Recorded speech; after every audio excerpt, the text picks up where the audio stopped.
Welcome, everybody, to the Crystal Water Experience podcast with me, Dr. Joe Whitaker. And every week I bring on a new guest to bring you information that isn't mainstream. We're starting to get information out now on a wide range of topics, and I'm absolutely delighted that we have Joey Yousef today. And you might have heard about him and his current situation with the digital ID and what the court systems are trying to do to silence him. So I think this is a really important conversation because Joey not only is standing up for humanity and what we believe and bringing people together, but he's also advocating that we do this together. There's no leaders. Everybody has a personal responsibility, and that comes with accountability and it also comes with actions. So at the end of this, we're going to be bringing you some ideas about sort of actions that you can take. And this is everyday stuff. It isn't necessarily just big things, because we hope to bring you solutions rather than just kind of doom and gloom. So a massive, massive welcome to you, Joey. It's fantastic that you're here. Thank you very much for everything that you're doing. Thanks for having me on. That's great. So, but actually, let's go back a little bit. I mean, the first time you and I started conversing really was when we met actually in person at the Birmingham Digital ID protest. Well, educational. It's more like education, isn't it? How else can you get this information out there if you don't kind of go there and speak to people? Because we know social media have algorithms and it doesn't reach the people that don't know, it only ever reaches the people that do. So we started there, but you have been very active over the last 6 years in kind of getting people together and sharing information. And I just wondered, from your point of view, when did this, I mean, idea for you start to kind of, bring people together and do all that? How did that start for you? Say it started late 2020 for me, particularly bringing people together. So I started with an idea of bandstands. It was during the height of lockdowns. My idea was to basically towns and villages, centre everybody to bandstands and sort of hold protests there using the council's bandstand. My first event, actually, because we was bringing in live music as well as public speakers. And my first event, actually, the local Redditch paper put me in, labelled us as organisers, conspiracy theorists. So the local paper basically printed, because of local conspiracy theorist concerns and people coming from out of town to this protest, we're pulling the electric at the bandstand, which actually just helped me anyway, because everybody turned around and said, you can't pull a protest, what are you doing, sort of thing. So, that's how it started. And then we've done a few pub gigs. It's just about high energy. So it started with Jam for Your Rights with me. We'd do pub gigs, we'd do bandstands, and it was bringing in live music, spoken word poetry, things like that, really. So it was all about bringing high energy in such a dark time, which was the height of lockdowns. Brilliant. So were you using kind of music and spoken word as a means of communication before then, or kind of what inspired you to go down that route? Prior to 2020, I was more, people say awake like it's an end goal. I like to awakening, ding, ding, ding. It doesn't, there's no end goal. It's a pathway, you never stop learning and things. So was I awake before 2020? I suppose you could say I was quite active in terms of, which I won't go into too much depth about, Israel, Palestine, Western imperialism, things like that. So I've travelled Palestine, West Bank, and yes, it's unbelievable to me, people denying things that are happening over there, and I've seen it firsthand. But this was all prior to 2020. I wasn't so awake to sort of the medical institutions and big pharma and things. I remember when I travelled Sri Lanka, I think it was in 2018, which was amazing. I'd recommend it to anyone. Amazing country. I actually had my, what was it, green, I can't remember what injection it was. I actually had an injection then. And looking back now, I remember my arm for about a year just totally ached. And, when you're in that rat race, when you're not awake to those sort of things, you just don't think anything of it, do you? Looking back now, we all wish we didn't take these injections and things like that. So, awakening isn't an end goal. It's something that never ends, basically. I thought I was awake prior to 2020 and I knew nothing. We're finding that out slowly but surely, aren't we? How little we knew about the whole system, and I guess some people knew quite a lot, but I feel what happened in 2020 is that, well, that was my massive awakening. Of course, I was awake to things before then, like you say, but I didn't realise how big it was. But it took me until 2021 before I found anybody else awake because of just my situation where I was in.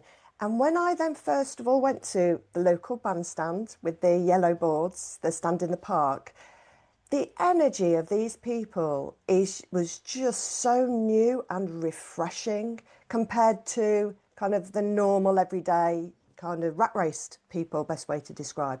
So loving, so caring, so thoughtful, so engaging. It's a different breed of people. Did you notice that?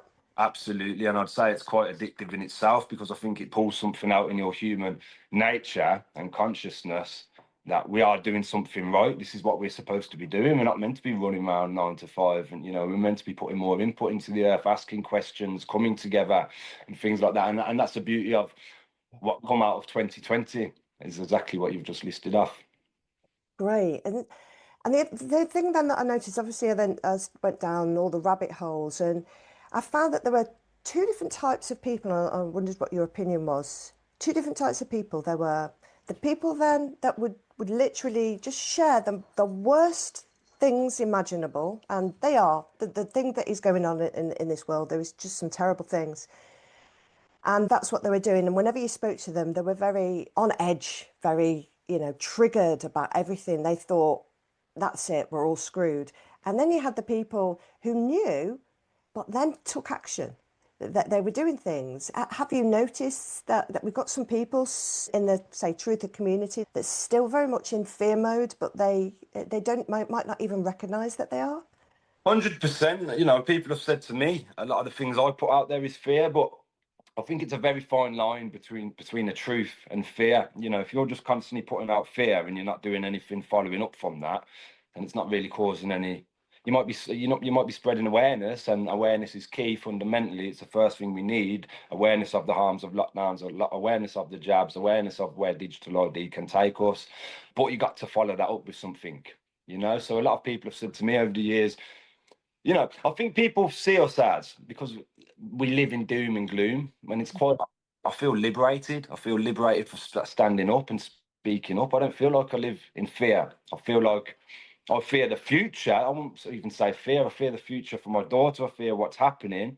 But I also have so much faith, and that's because of the people I've met over the last few years since 2020, that there is so many good people out there that will sacrifice their whole life, basically, their peace of mind, their reputations, their work life for the truth. And to me, these people are everyday heroes, and that's what gives me faith, and that's what doesn't make me live in constant fear. The fact that you can see how much good there is in the world, because this is a battle of good versus evil, and darkness can never overpower light, as they say. And that's, we've seen a lot of light when you step forward and you do get into this community and you work with the community around the country like we have the last 5 years. You see how much light there really is, really. And how important do you think it is to meet people face to face? 100%. So the New World Order, the technological revolution, whatever you would like to call it, they don't want us organically meeting face to face and sharing ideas and as sentient human beings, in communities and things like that. They want technology in between that. So, with my work, I speak a lot with people. I work, organically, speak face to face with people. And so many people have forgotten how to do that. Since 2020, it caused this divide in people's mentality where, we can work from home. We don't really need to come together so much. And this is the idea, basically, to get us used to not coming together as a community, as humanity, really.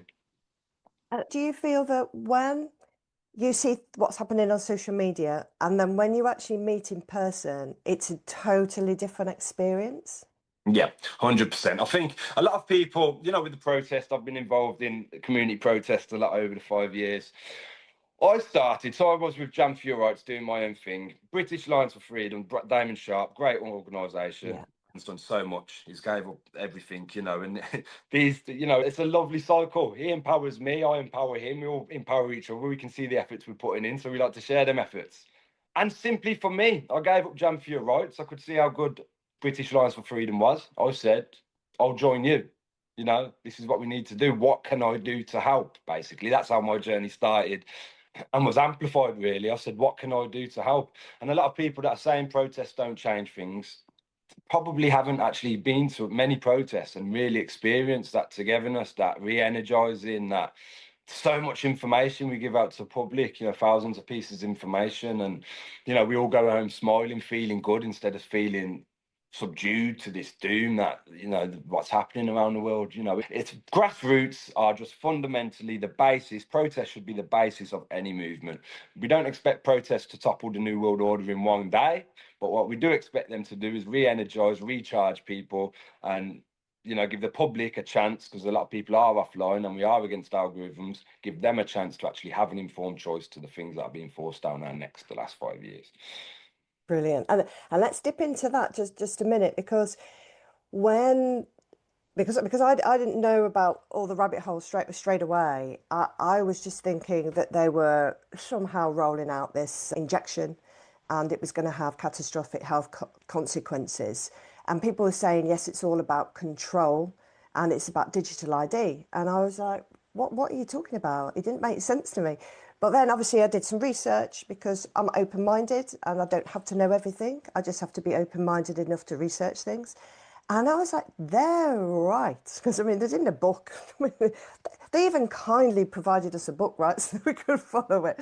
So now that it's all playing out, do you think more people have kind of switched onto digital ID? Because even when it wasn't a thing, communities were talking about this so long ago that it's now like in their minds, and now it's dropping in. They're like, shit, this is what they were saying. Yeah, you can sort of feel that energy, can't you? You can feel the penny penny drop for a lot of people. But the problem is a couple things really. People see things as isolated changes. You know, the world isn't that innocent. Stakeholders and people behind the scenes who really do hold a lot of power, nothing is isolated to them, really. You know, everything is towards a shift and for a framework, basically. And since 2020, everything that's happening, whether that's lockdowns, the rearrangement of society's moral compass, what's right and what's wrong, how do we look after the vulnerable, what we have to do to look after the vulnerable. If you take a minute to think, these things have changed, our moral compass has shifted, and it did begin with lockdowns. You know, our ethics have taken a huge shift. Suddenly it's okay to experiment on children with puberty blockers, as the NHS had just said the last week. And, you know, if you said this to somebody 5 years ago, there'd be uproar. But because they've beat us so much, they've beat us this constant, you know, state of emergency. During them times, powers are being shifted, amendments are happening, bills are being created and acts that are in real time infringing on our fundamental inalienable rights. And it is because of a coordinated shift to shift society over ready for the technological revolution or 2030 agenda. So you can see sort of, it's very interesting, the psychology behind society, you know, watching it sort of as an awake person, watching people's reaction or non-reaction, really. I think, to answer your question, isolated changes, people need to use their discernment and understand that these things aren't isolated, whether that's Israel, Palestine, Ukraine, COVID, lockdowns, puberty blockers, the woke disease, mind disease. These things are not isolated. These things are a coordinated effort to shift the minds of society, ready to accept the new norms that they want us to live under for 2030. Wow, I think that's a really important statement. And so with that in mind, are there any kind of books or documentaries that you watched at the beginning which help bring all this together? So, because for some people, it's very hard for them to comprehend that there is an organization behind everything. They don't believe that it can be possible, and they think a lot of it is to do with incompetency, like I did. Do you think there's any particular things somebody could go and read with irrefutable evidence to say, no, this is all coordinated? Okay, so if we're supposed to live in a democratic society, yeah? If you vote left or if you vote right, you're supposed to be voting for them people to represent what they told you they'd represent, left or right party, whatever it may be. If your listeners go to Google and they type in Keir Starmer, World Economic Forum, click search, you'll see Keir Starmer is a paying member of the World Economic Forum. If you go to, he's on the left, if you go to Rishi Sunak, Rishi Sunak World Economic Forum. Click it, you'll see he's a member of the World Economic Forum. Now, these are supposed to be two separate parties with two separate goals, ambitions, basically. But they're working for the unelected World Economic Forum, which all over their page, Klaus Schwab, the founder, wrote a book shortly after COVID about how COVID and these emergencies are going to, like I've just listed off, shape the new world, how they're going to keep us in a state of emergency to shape the new world. So if to anyone that thinks they're voting left or voting right, they are working for unelected organisations that want to normalise stakeholders having such an influence over government. And we know they already have anyway, but they're stepping it up. So my point being, a bit of a conflict of interest, really. Conflict of interest, and then follow up with digital ID, which we believe is the catalyst. So if you're somebody who says these conspiracy theorists have always got an answer for something, whether it's COVID, they say it's all to do with the New World Order. We have always screened and always tried to bring about mass awareness that the end goal is digital ID. With that digital ID, the global framework coming from the World Health Organization and the World Economic Forum and the World United Nations Sustainability Agenda, everything they are pushing will be linked to your digital ID. So whether that's to save the planet, which nobody's allowed to question, you yourself know as a doctor how many people are shut down or scientists are shut down for speaking up on the real CO2 myths. So your carbon credits will be linked to digital ID, dictating how much you spend, where you spend your money on, how much red meat you can buy, how much dairy, things like that.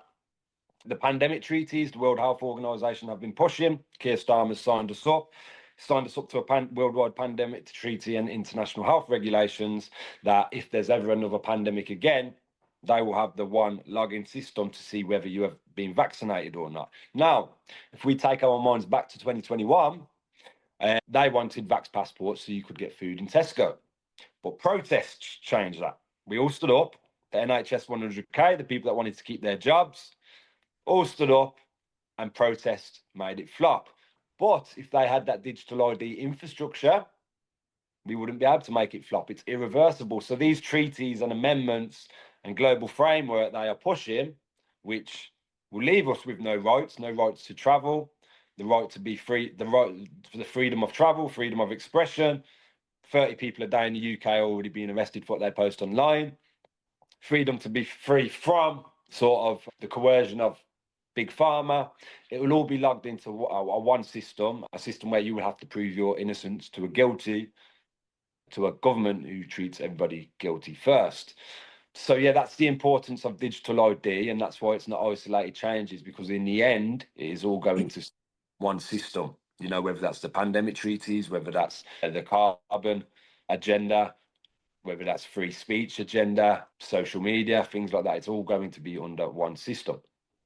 Can we do some clarification here? Because that was a really brilliant explanation. I think, people are getting confused between digitisation and digital ID. So being able to prove that you are the person that you say you are when you're making a bank transfer is not the same, for instance, as the government knowing your information, collecting it in one place and deciding whether or not you're allowed to put that money in or withdraw it or spend it. It's a different thing. Absolutely, yeah. We was born offline.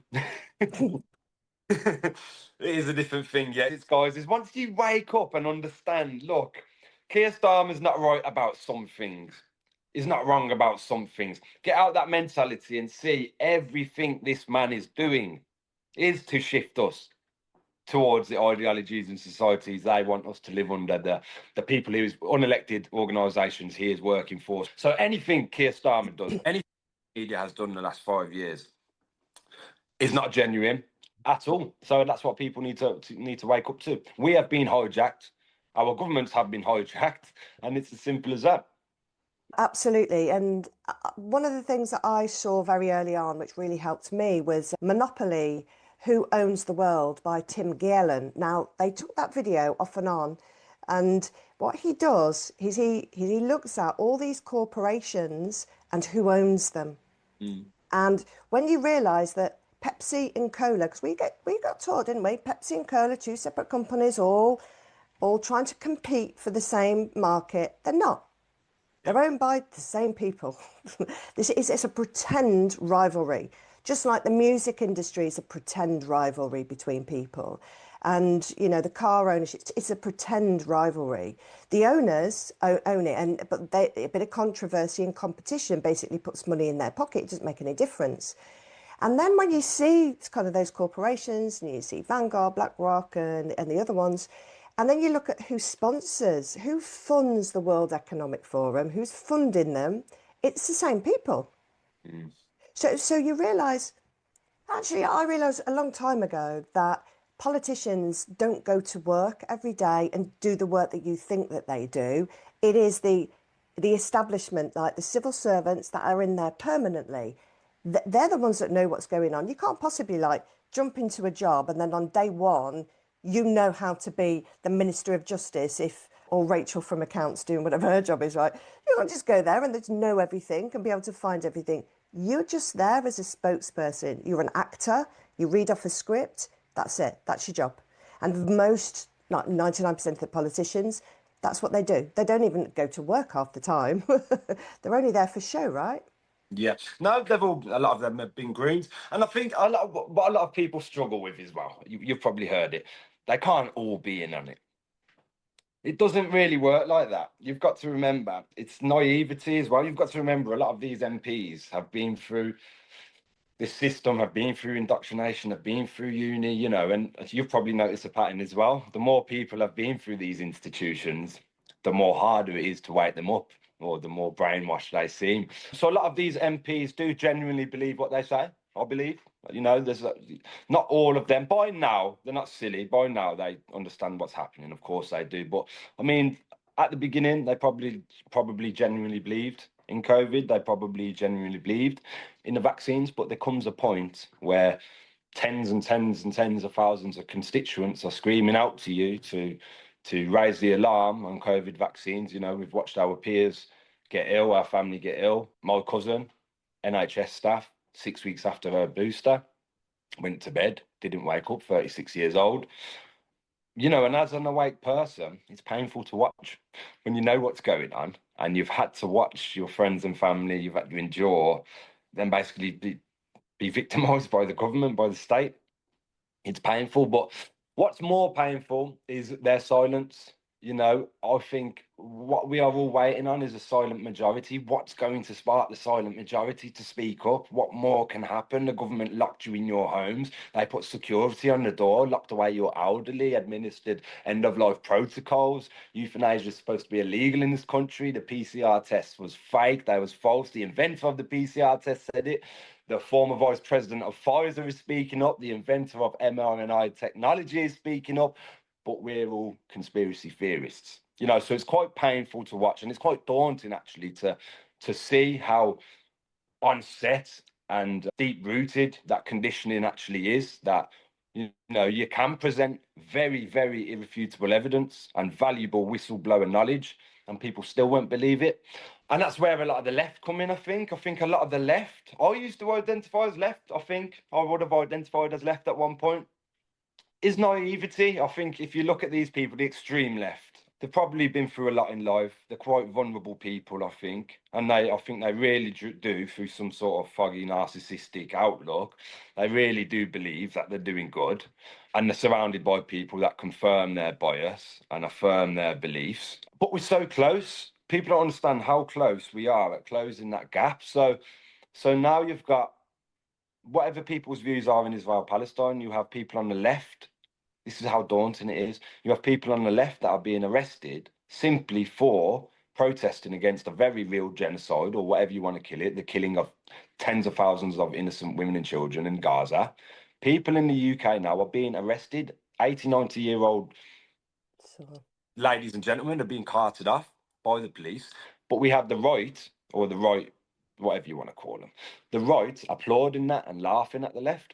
But then when the right are being arrested outside migrant hotels with very real concerns surrounding mass illegal undocumented immigration, and when they're being arrested or the media's putting them down, the left are applauding it. no, it's nothing to applaud. It's nothing to applaud, whether it's left or right, that people are being arrested for practicing dissent, activism, and protesting. This is a very scary situation the UK is in. And both sides really think they're doing well. I think they have the best intentions. They probably do have the best intentions. But we're so close. If we say, come on, whatever your beliefs are, I want you to have the right. I don't want you to disagree, to agree with me. I'm actually fighting for the right for you to disagree with me. But the left don't seem to have that mentality. They want to shut you up if you don't agree with them. But my point being, it's very daunting. People on the left are being arrested for protesting. People on the right are being arrested for protesting, and they're both at each other. When really, in the end, look how bad we are losing in them terms. You know. Beautifully put. I watched something with this lady who was trying to activise against the ICE deportations. And again, everybody, this is not black and white, right? The government is not taking bad undocumented people and removing them from the country. They're taking some undocumented people to make it look good, but they're also taking others, right? This isn't like a genuine, oh, it's all light, because don't worry, I'm on whatever side that I'm on. It's not like that. They will do enough to make it look legitimate, but you can't turn your blind eye. So I saw her and she was so roughly treated, and in the comments, kind of like the MAGA comments were like, yeah, she deserves it, who cares? Yeah, this is what, oh, the police ran over this person for protest. And I was like, how inhumane have you got? They've just run somebody over. Yeah. And because they're not on your side, you think it's a good thing. Where's your humanity? And so many people in the apparent white community have lost their humanity as well. You know, Israel, Palestine, I don't care what your views are. Don't kill kids. Don't kill innocent women and children. People get confused with me, Joe. So I will stand up. I've travelled the West Bank. Bear in mind, the West Bank and Gaza are two separate areas. Gaza is governed by Hamas. The West Bank is governed by the Palestinian Authority. No Hamas there. Yet people in the West Bank have to live surrounded by an apartheid wall. It's supposed to be Palestinian territory. There's over 400 Israeli military checkpoints throughout it. People on their day-to-day life, they've got AI cameras everywhere, facial recognition cameras everywhere. On the Palestinians' day-to-day life in the West Bank, not Gaza, they have to go through military checkpoints, explain where they're going. They're not allowed to, they have no right to return. They have to ask permission. They haven't got an airport. They haven't got an army. They haven't got an air base. They haven't got a navy. Yet they're subjected to this apartheid system, and which is a more and more flourishing technological oppressive system. And to me, it's a blueprint of how we're going to live here. But yet I will stand up for the Palestinians for what's right, but I will also say close our borders here as a matter of urgency, as priority. We need to close our borders. And people in the movement can't seem to get that nuance. You either have to be on the right and against Israel, or you have to be on the left and want open borders, when it's just all common sense, really, and a lot of people don't have that nuanced way of thinking where, you can have both. It's just common sense, basically. You don't have to identify as left or right. It's the same with, so what's happening around the world is a globalist order. So of course we are going to see, as they're trying to globalize the world, mass illegal immigration, open borders, more jurisdiction over borders around the world. Of course, it's going to be natural to see the rise of what they call the far right. This is why we're seeing the rise of nationalists who want to put their country first. It's because globalists are trying to stamp all over our nationalism and sovereignty. So that's obvious. We are going to see the rise on the run up to 2030 of nationalism. But nationalism doesn't mean you have to support another country or the global, say Israel. Nationalism should mean our country is in a state. We need to put our country first. So because of people like Tommy Robinson, who it's so easy to agree on a lot with, and I do agree on a lot with, he has sort of merged and created this conditioning and what's the word, acceptability to sort of condone Israel for Israel. Because of our problems here in the UK, suddenly we have to condone what Israel's doing. And that's what's not right for me. British problems with British borders, forget the global stage. I don't care what any other country is doing right now. If you're a true nationalist, if you want to keep your sovereign rights, if you really care about your country, shut off problems around the world and focus on our problems here. And that's what Tommy Robinson should be promoting. But what he has done is manufactured the consent of people so Israel can commit a genocide and keep killing innocent women and children and create this massive wave of Islamophobia. And what it's done is trampled on what is really happening and the very real community concerns around these hotels. A big distraction, in other words. And if Palestine and Israel is what every other conflict have been, we can fully probably expect that those in charge of both sides are the same people, and that it's always the women and children and the civilians that suffer. And even in that whole conflict, they fail to even talk about one of the borders of that place is Egypt. Nobody's talking about what's happening on the Egyptian border. There isn't just that thing. There is an Egyptian border, but no one seems to talk about it because in essence, what we're being told about it is to cause division, is to kind of create this thing. And really, the blokes in charge at the top of both sides are the same people. And it's always, I remember my mum was saying to me, she goes, in all wars, it's always the people that suffer. It's not about the particular aims and what they're telling you. It's all about the suffering of the people to keep them down. Well, what I'd say, during my time of activism, I've travelled in the West Bank, I've advocated for Palestine. They wasn't the same people. So if you look at the Rothschilds banking dynasty, the countries that have said no to the Rothschilds banking dynasty is Libya.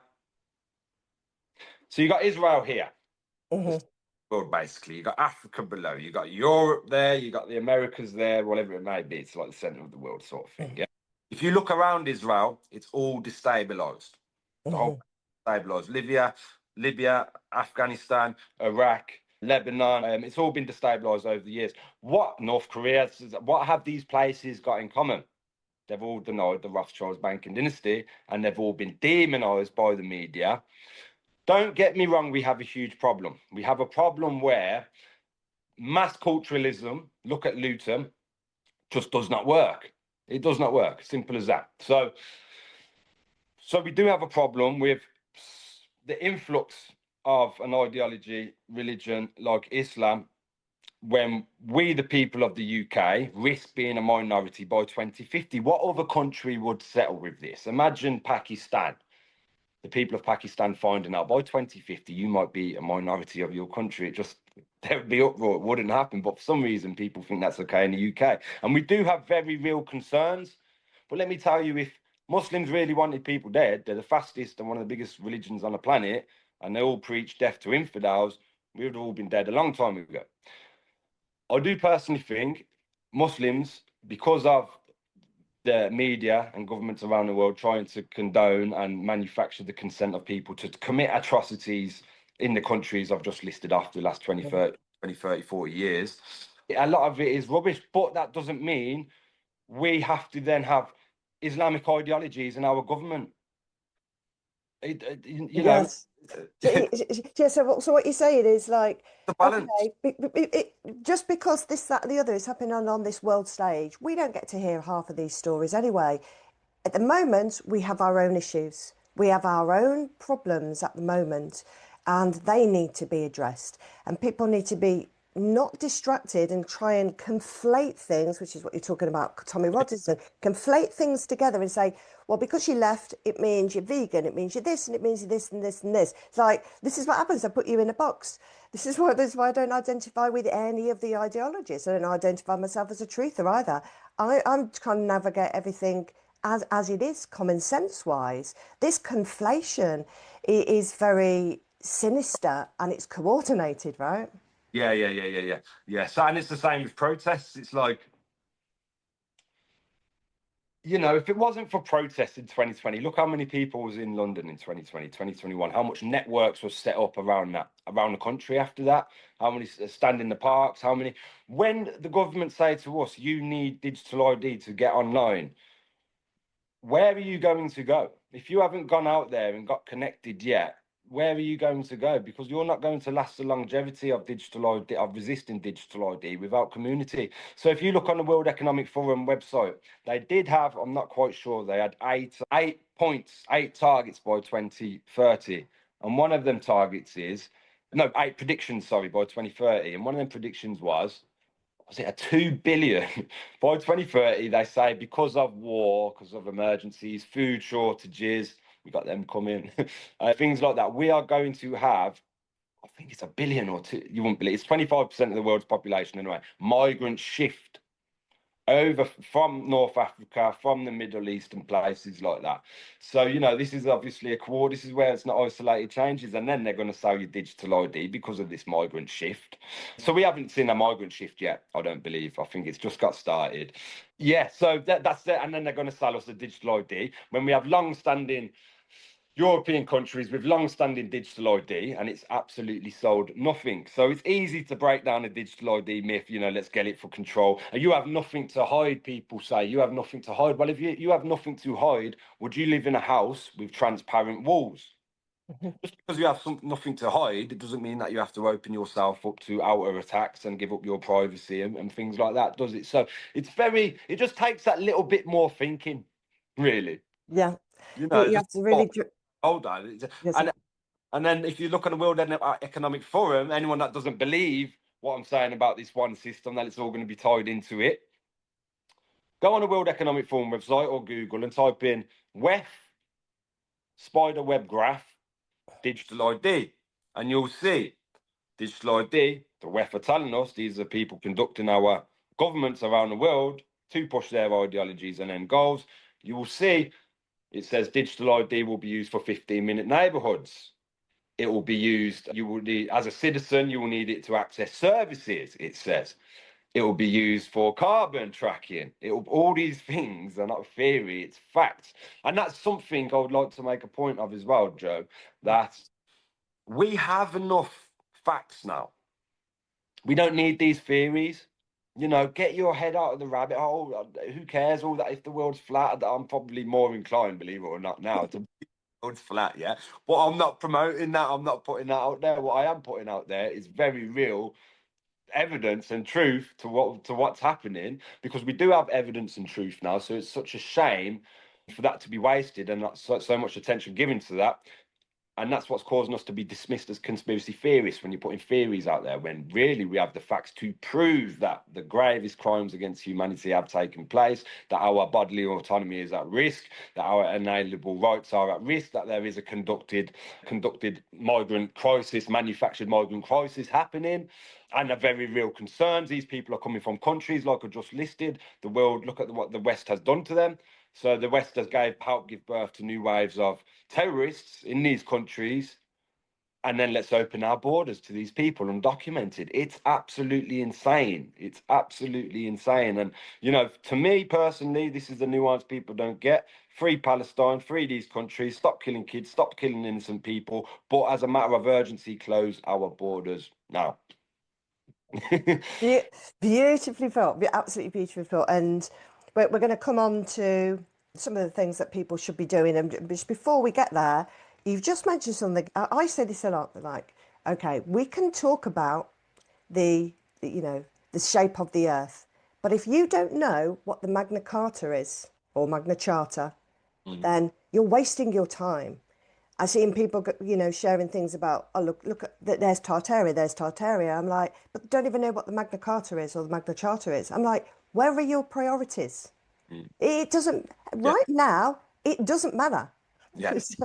What matters is you understand what's happening with your sovereignty. And it's all about sovereignty. In every single country, everybody's sovereignty is being removed from them, whether it's in Palestine or France or the UK. We have to here in England, Ireland, Scotland, Wales, we have to retain our sovereignty, because what they are doing, World Economic Forum level and down, is unlawful. Yep. And I would challenge everybody, if you're going to be spending your time researching, you can get into a comfort zone saying, I'm quite happy that I can trot out all the evidence as to why the earth is flat. Well, please make sure that you can also cite all the Magna Carta points. That we need that now. That's the now. Do it after 2030 when all this is sorted out, right? We will talk about that. It's not a priority. I totally agree. And what I'd say is people think we're controlled by fear, you know. I do disagree. I think apathy is a catalyst to the polarisation and descent of this nation.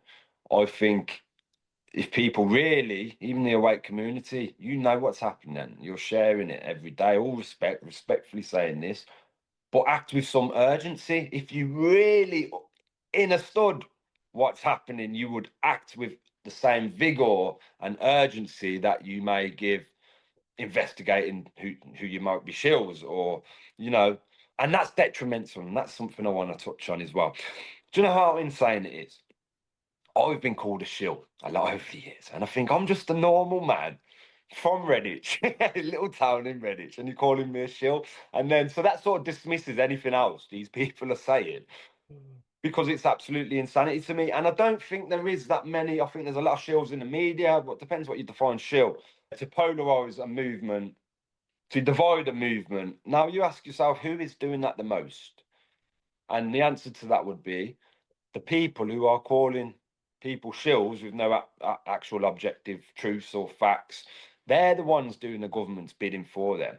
Of course, there is shills out there, but what are you doing if you're just sitting there calling everybody shills? How are you contributing to this movement? If anything, you have splintered this movement. And I do believe these people have a lot of accountability to be had. And I believe as we move forward, a lot more people are waking up to these people, and they will come to resent these people and the time they put into these people. When we're going to look back, if we lose this, we're going to look back and think, what a shame. We all knew what's going on. We all understood what's going on. And all we had to do was get together and support each other. Too much judgment. More action, please. You know? More action, please, too much judgment. And I've been called a Freemason, and of course you have to be male to be a Freemason. So therefore, I'm originally a man, and I'm also a witch who does dark magic, working for the other side. So it's really incredible, and I feel really sorry for these people. I do feel sorry for these people that are stuck in this, because they must feel very disempowered. Yeah, mate. In order to trying to take the power away from other people is a sense of they must feel disempowered themselves, right? Yeah, and that's the problem. It's something I always say in my speeches. Absolute power corrupts. This is obvious. This is what we're up against. But absolute powerlessness does the same. We need to empower each other. You know, there's a lot of people. There's nobody I don't really like that I've met over the last 5 years. I think, you know, some people might not be my cup of tea, but I think, what a person, what a good soul. If you are speaking up now, you know, even if you're not doing amazing things, whatever, even just speaking up from the comfort of your own home. I know people need to now step forward and step out, and that's what we're talking about and advocating for. But to me, it's easier when you get a bit of confirmation, some likes and some shares. And to me, the powerful people are the people that are sharing it, that really don't have that support and that affirmation, and they're still standing solid in their truth. And, you know, I think these are very powerful people. And a pattern you've noticed since 2020, a lot of people doing things on the front line, really stepping forward, are female, are women. Are women. We have to admit that. We have to admit that. Men, we have to stand up. Men, we have to look after our women and children. Thank you so much for saying that, Joey. And as a wonderful man yourself, it is beautiful to hear. I think it's just the way of it, the kind of the way women are wired. And everybody is responsible. I mean, the number of protests or places I've been, and I've seen the same people. They don't get up on stage. They get up and support me, giving me a voice. And they're there holding the placards or giving their things out. They are just as important. Just because you've got a gob on you, like you and I, it doesn't mean that we're more important. It's just, you know, we kind of putting our necks on the chopping line maybe a little bit more. But we've all got our different roles. And everybody is important. Nobody's more important than each other. And this is where we have to stop following gurus and start empowering ourselves. Even you just talking and learning how to communicate. This is what I've learned over these 6 years. I don't know about you. When you find out about what's going on, it's very easy to find somebody who's asleep and terrify them.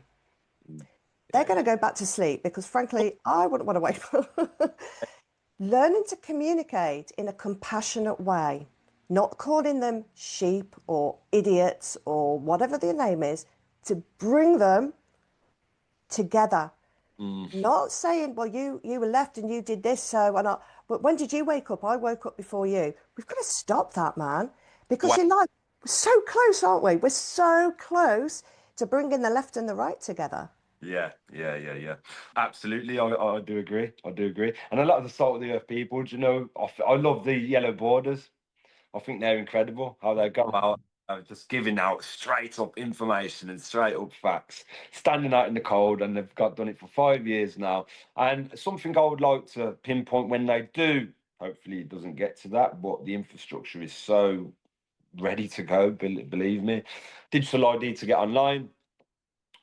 The standing the parkers, the yellow borders, the regular protests in city centres, we're all going to know where to go, and that's what the community in Birmingham is trying to do, is to each month. So I make a point of saying I'm not the organiser. Yeah. Never put my name on it. It's a whole decentralised movement. Birmingham has been solid for 5 years. What we've seen in Birmingham, so no jab, no job. We've seen so many people come out, and they had thousands of people in Birmingham because the government was threatening them with travel, threatening their jobs. So naturally, these people knew where to come now, and they come out. The same with digital ID, and we are going to do the same with digital ID. Big up any police that's watching.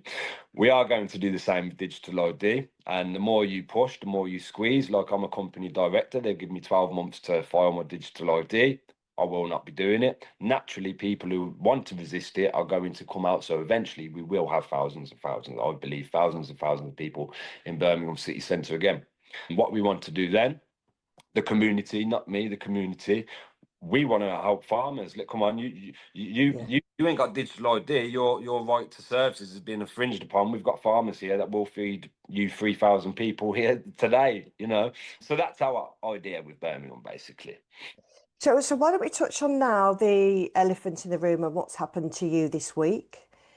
Because I think they're trying to set an example of you to try and cause people fear to do these things. I wonder if you just explain for those that don't know, have been living under a rock, I think, what's going on. I'd start with that. I'd say a lot of people ask me, because we have done a lot. In 2021, we'd shut down. We've done a lot with Mark Sexton. Absolutely love that man. His vigor and his Yeah, when you sit, and I know Mark Sexton personally. I speak to him regular. He's good so man. He's a good guy. Anybody slating Mark Sexton, please don't. Please get behind what he's doing with Operation Tyler. Irrefutable evidence that the government, I will run it through quickly, that the police forces around the UK was instructed not to handle any evidence surrounding the safety and efficacy of COVID and whatever it may be, COVID injections. In the first few months of the rollout, around 10,000 pieces of evidence, whistleblowers, was ignored by this. So you think of how much harm would have stopped. So anyone that is interested in that, former police constable Mark Sexton, search him up on X, search him up. And Ian Clayton, And Ian Clay, in a powerhouse, they're now working together. And yeah, and we can't do it all. I'd love to give my. I wish, even still, after everything we've done, I still think, am I doing enough? Am I doing it yeah. right? I want to get behind, but we try, and that's it. So anybody who wants to know more about this evidence, it's the biggest. It's not even a scandal. It's the biggest crime to take place, biggest corruption to take place ever, I believe, in this country, and all the evidence is there, and the institutions are still ignoring it. So yeah, that's happened. So people say to me all the time, we've done vaccine centres, we've shut them down temporarily. We've done a lot of mad things over the years, and people say, have you ever been attacked? Has anything ever happened? Whatever. My bank account was shut down. So with British Lions for Freedom, I think we got in Birmingham City Centre. I think it's 2020. I think it's 2024. Yeah, last year, I believe. Or it might have been earlier this year. I don't know. We've done a lot.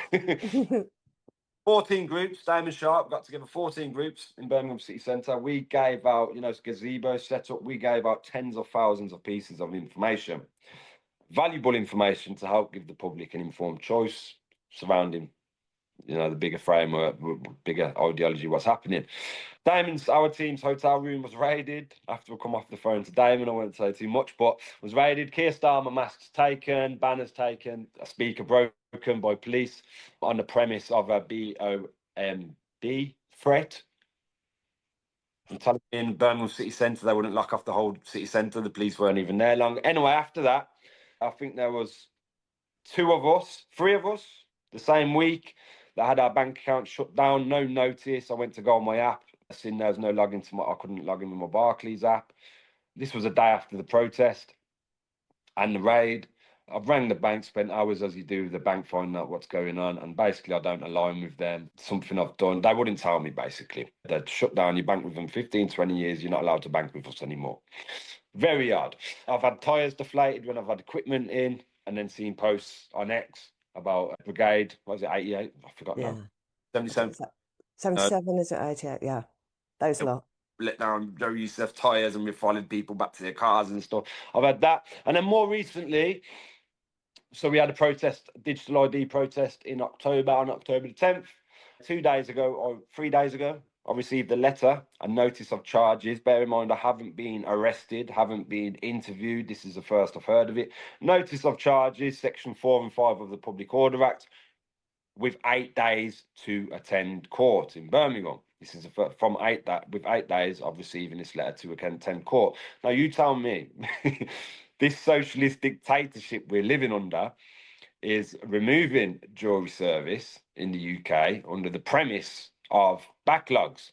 But you can send me a letter without arrest, interview, or police officer details even on this letter to attend court in 8 days' time for Public Disorder Act charges on a protest we had 2 months ago. So that's fishy in itself. Apparently, I won't say too much. Apparently, there is a victim. I'm still waiting for the evidence for my defence. I'm supposed to be in court next Wednesday. I'm still waiting for the evidence. Apparently, there's a victim. So, where it might get a bit grey. Section 4 and 5 of the Public Order Act, it runs on 1 to 5. 1 being the most extreme, where you may have caused a riot the police can't handle, whatever it may be. 5 being you're being loud and you've caused the public or someone alarm and distress unintentionally, which they're trying to charge me with. They're trying to charge me with 4 as well, which is intentional alarm. I have apparently caused an individual, I don't know who, I've seen the name, don't know him. Nothing happened that day. I've apparently caused an individual intentionally alarm, harassment and distress on that protest we had. Now, where this may get very, very murky is I'm protected by protest rights. Article 1011, I think it is, freedom of expression, freedom of speech, and I'm protected by protest rights, yeah?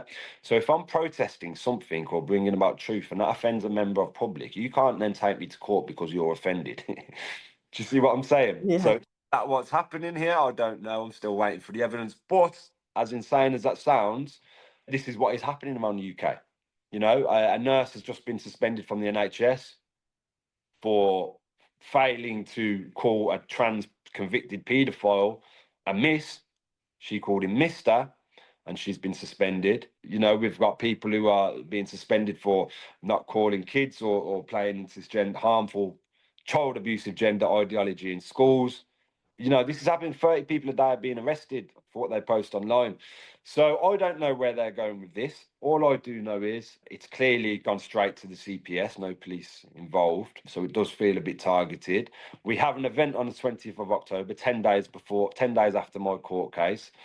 December. December, so here. Are they going to try and impose probation so I can't enter the city centre? Who knows, Joe? I don't know, but I'm waiting for the evidence, and I will be transparent with it. You know, looking back, we have hours and hours and hours of footage. The only sort of close to altercation I had that day was with a security guard when we went into the Birmingham Bull Ring.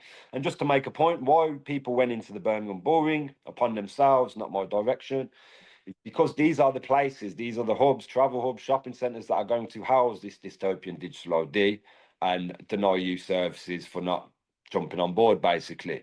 So we're saying no. We're saying no to these private hubs or public hubs to say we don't consent to you selling our details to third parties, and we don't consent this dystopian infrastructure you're building around us. So that's why people went in, I believe. But the only altercation I had looking back that day and speaking to everybody, a security guard grabbed me, said, "You can't come in here." I said, "You're not allowed to come in here. What the F are you doing?" That was it. Walked past him, carried on, peacefully protesting, as we always done and have done peacefully. We've never had an issue for 5 or 6 years. And then apparently there's a victim after that. But them same security guards even come up to me after, shook my hand and thanked us for all of us for what we're doing, and agreed with us, as they always do. So many people do. But don't say it, step forward. Don't say it to me. Don't congratulate me. It means nothing. I don't want a pat on the back. You don't want a pat on the back. What we want is to empower people to step forward. And once you do step forward, this is what the awakening of humanity is: finding our own empowerment, learning from our wrongs, coming out of the naivety. It might be scary at first, but it's liberating yourself. And by liberating yourself, you can liberate others. And it's sort of like the old saying, lighting a candle, one candle can light up 1,000 candles. you know I love what you've just said there, and you're right. You didn't need the shake on the hand. Why? Just because it's a private shopping centre, why does that mean they can photograph me Yeah. and so that they can report where I am to people I don't consent to? Who do you think you are? And then just put a little sticker outside the door, because I have to put a sticker on the door. If you go to B&M Bargains, I'm not sure if you're a local one, but B&M Bargains are a lot pushing it now. They'll have a little sticker on the door. And I stood outside there with my partner a couple of weeks ago.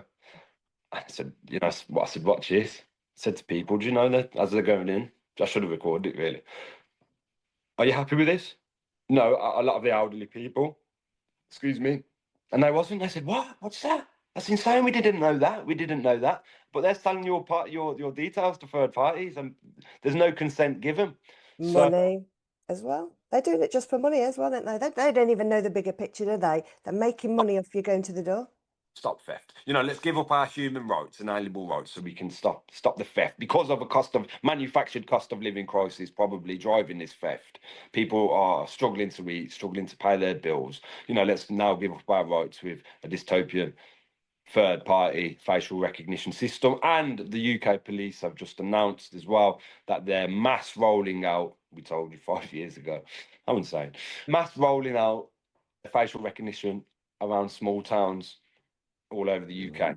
He's such Is a that conspiracy theorist. idea? Of course it is. Of course it is. Because I mean, I think people will have noticed that there's just roadworks everywhere, and you probably would have noticed after the last 2 or 3 years there are cameras everywhere, absolutely everywhere. However, the crime rate hasn't gone down. So that's it. Yeah, we've got to put it in to keep crime low, but then the crime isn't low, and then, so it's like, right, well, what is it for then?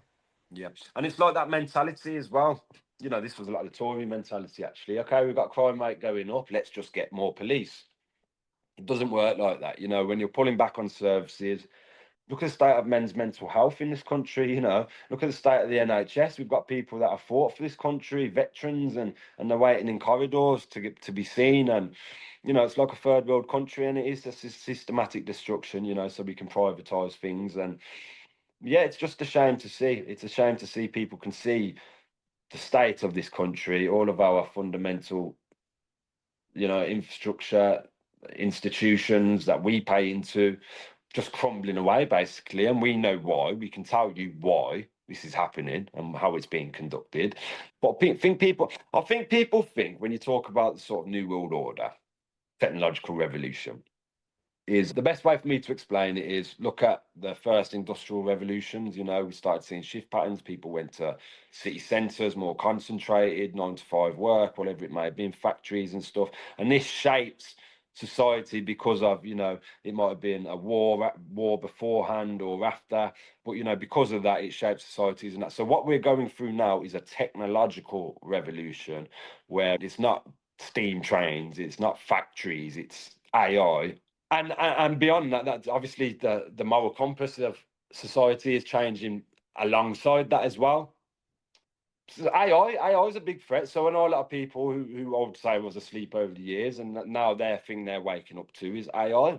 We've got unis that are still taking tens of thousands of pounds off people for jobs on the premise that they're going to have a job after, when the unis know AI is going to take, it predicted 40% of people's jobs in the next few years. But the government's not preparing people for this, not saying, oh, we're going to have a huge wave of unemployment in this country. They're not letting people know. They're taking their money and not ignoring it. So you have to ask yourself, what's going to happen between this time? They need it to come out the ashes, I believe. I believe Keir Starmer to stay in, to get this infrastructure built, to get people digital ID, to get people used to the C40 group. That's another one to look into, where by 2040 they want us sort of on a ration basis of living, 2,500 calories per day per person, one short haul flight per person every 3 years. How, you must ask, we live in a capitalist society now, how are you going to shift from 2025 or 2020, a capitalist society, free markets, where you can build something, build it again, throw it away, buy it again? How are we going to shift this society into essentially what is a technocratic communist society by 2030? How are we going to get people to succumb to ration packs and give up their rights to travel? And the answer to that is emergency, emergency, emergency, and keep conditioning the people to accept it. So that's another one to look into, C40 group. It's a group of mayors around the world. I think it's 100, headed by Sadiq Khan. And this is why we're seeing in London, Sadiq Khan, above most cities, are pushing around the world, are pushing things like ULEZ cameras, the infringement of people's rights, fining them to basically drive off their driveway in some circumstances, because all these other cities and mayors are watching to see how it rolls out, how the public reacts, and will the public accept it, because this is the infrastructure for the whole West. So yeah. That's a wealth of knowledge there. And just so we can maybe finish on a point is what people can do. Can you imagine if everybody today who's going to go to B&M Bargains goes into the shop, goes and speaks to the manager, right, because they're just doing a job right, and saying, I was going to come and buy something here today, but I hear that you are taking my data and selling it because I might be, and your excuse is because I might be a thief, which I don't believe in. So I'm going to walk out and go. So imagine if they got 0 customers today, they'd soon not do it. Yeah, yeah. You can do something as simple as that, right? This whole agenda, yeah, that's something I totally agree with. Supply and demand, you have to believe these corporate, soulless people at the top are about profit and supply and demand. You know, if people are demanding electric cars, they're going to give you electric cars, and them electric cars will have geofencing in. That's another one for your listeners. Go to Google, type in electric car geofencing. They're already putting geofencing in electric cars. What does that mean? It's a virtual boundary. So if they want, they can stop you traveling within a certain distance to save the planet, I suppose. But so yeah, that's what we're up against. So yeah. Do things like that, right? Well, when I go to the airport, I don't go through the scanner. They make it very difficult for me. But if nobody goes through that, not the magnetic one, the other one, nobody did, they'd have to take it down. But people just comply.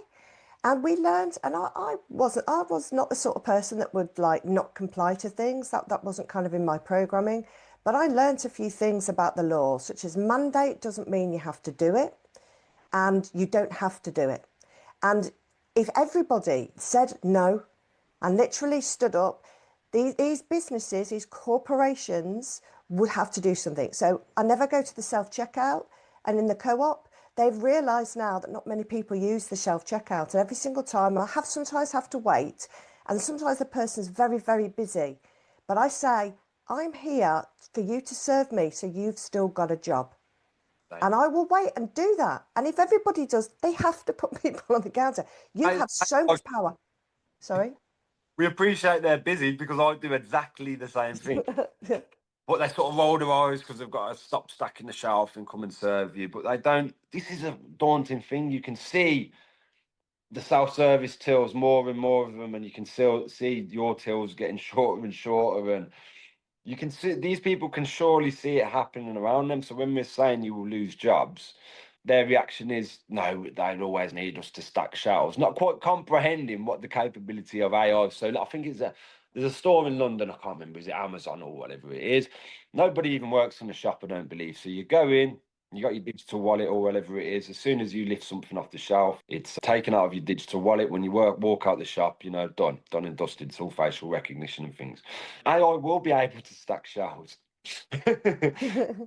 But I point to your point now about people walking into B&M. So what I'd done a couple months ago now, I heard my local store in Redditch was housing facial recognition. So I went in with the shared idea that go in, walk around the stall, speak to I record live streamed it, done quite well with it actually, in terms of views on the live stream, getting others to do the same. Walked around the stall, called the manager, said, look, DSAR's request, data subject request that I want all the information that I've come into your stall, I want it sent to me. Because what the idea is, if you do this en masse, that stall then has to take the time to blur out everybody else's face, the footage they send you to adhere to GDPR. And yeah, this is time consuming, so if you can do it as many times a day, you could walk in a store with 20 people as well, walk around the store, that data protection officer then has to spend the time to send you this footage and things, which was a great idea. So I'd done the emails with B&M, as they directed me to. I then had a response. B&M sent my data. I then had a response that I had to go to the third party to request it as well. They sent some data, not what I wanted, but I then had to go to the third party. But I was under the impression that you're the one housing this third party technology, so you give me the data. But apparently it doesn't work like that. So I need to reflect and redo that again, because that is a great idea if we do it en masse. It was the learning curve for me. I will do it again. You've just sort of reminded me, get my and then back into try it again. And contact third party, Face Smart, I believe the company is. Contact them direct. But a spanner in the works with that. I've also been told it may not work as planned, because all I'll do now is use AI to Blur out do. the images. Yeah.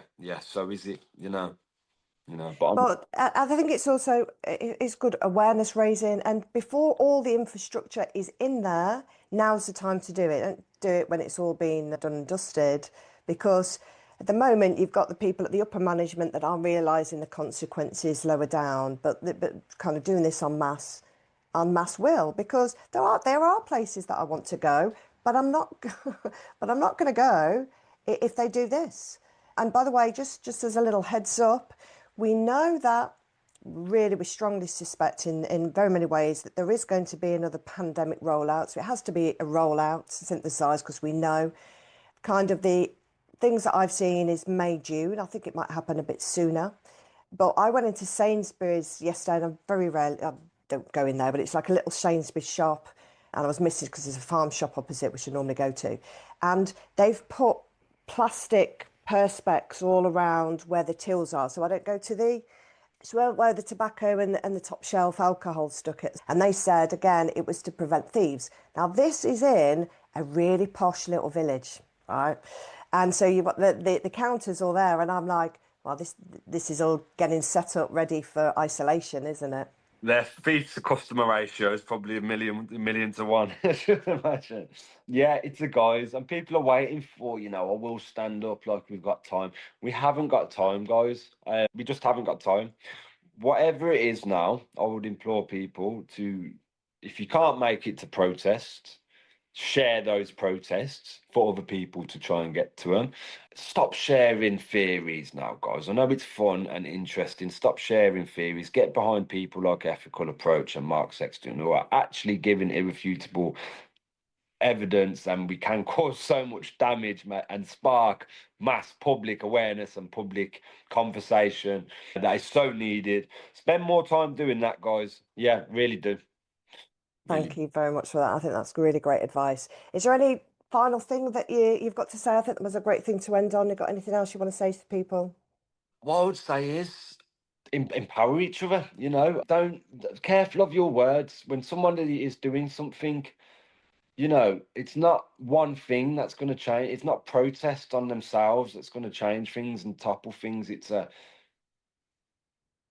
a multiple of things, but get behind something as an individual. Say, do you know what? I'm going to regularly attend this protest and I'm going to join them, because we don't just stand there with signs. We give out thousands.